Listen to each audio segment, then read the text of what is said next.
য়েছ good morning. আজি অলপ সোনকালে উঠিলোঁ মানে বুজিছেনে, ইমান ধুনীয়া এটা প্লেচ। আৰু এইফালে আহিছোঁ দাদাহঁতৰ বাৰীলৈ। দাদা ৰাতিপুৱা একদম 5টা বজাতে ফোন কৰিছে মোনা এখন লৈ আহা বোলে। চ' লৈ আহিছোঁ, কি লৈ যাওঁ দেখা যাওক।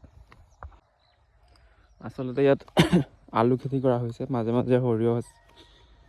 চ' গম পাইছে নহয়, মোনা এখন লৈ আনিছোঁ, সৰিয়হ লৈ যাম মানে।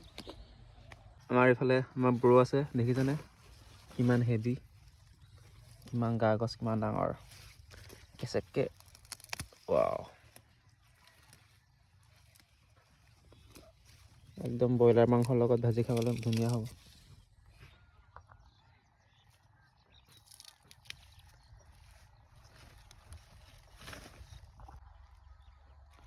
আৰু আচলতে এনেকুৱা টাইমত খাই বহুত ভাল লাগে মানে, যেতিয়া নেকি আপোনাৰ সৰিয়হ ফুলিব লয় নহয়, চাওক নাই ফুলিব লৈছে।